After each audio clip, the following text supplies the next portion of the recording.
Yeah, so we wanna distinguish between those things. So what are the symptoms like? What are some things that a person may be experiencing physically, emotionally, psychologically, when they are experiencing trauma?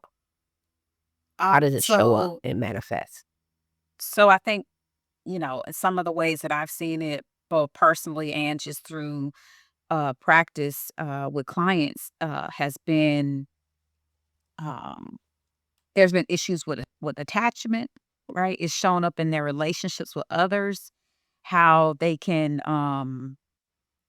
maybe draw these barriers and things between them and themselves, the other people. It's hard for them to make friends. It can show up in their level of being able to focus or concentrate.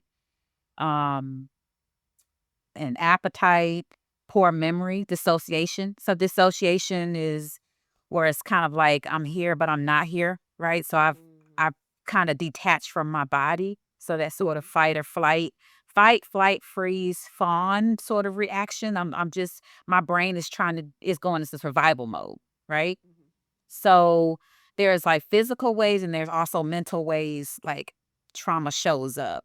And it shows up in, how we move, how we walk, because there's a book called The Body Keeps the Score, which I have in my hand right here, Mhm. which I highly recommend. But honestly, y'all, I do not recommend folks read this if you ain't got a therapist on standby.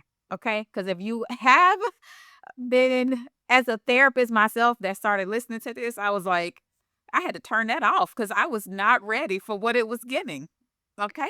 I So have that book, it's sitting on my shelf, I have yet to read it, and I've had it I for years. listen, I've read pieces or read this, it. that, that, but I've not read it I have straight to. through. Yeah, I'm like, I have, this which is another symptom sometimes, right? Is avoidance. It can be avoidance, right? So, like, but yeah. because the body does keep the score, what it's really saying is that whether you acknowledge it or not, my body remembers it and it shows up in my muscle functioning and, Mhm. like the things I do, how I act, how I see the world, like what kind of relationships I have. So the symptoms are just really like ongoing and how they can show up in our individual lives. But one of the big things is they can affect our functioning in life, like how we show up in life, how we move physically, but also emotionally and mentally. Mhm. Yeah, like some of the emotional impacts that show up, like I feel or I might feel emotionally, um, is like fear for sure. Like I'm afraid, I'm anxious, I'm nervous, I may feel helpless, especially if I've been victimized in some way. There's this feeling of shock too, like I can be in shock after a traumatic event where I can't talk, I can't articulate what happened. I might even forget, as you said, or like disassociate from the experience. For some people, they go into denial during a traumatic event and they'll say that this didn't happen or that didn't like that didn't happen and that is a trauma response.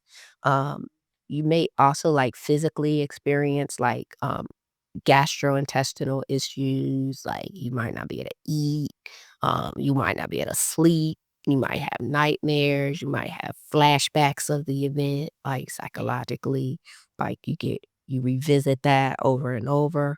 Um, Grief may also be a part of your experience.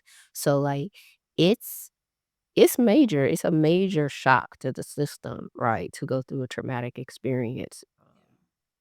And so it's, what you said, like, the functioning, you may lose your ability to regulate your emotions, and, it may Yes. disrupt your sense of self too. Like, you may not even really be able to connect with yourself in a way, like, that you used to. It's like, "I'm here, but I'm not here," or, I'm me, but I'm not really me," kinda thing. It's a So disconnection. mhm. You're disconnected, for sure. You're disconnected in a lot of ways.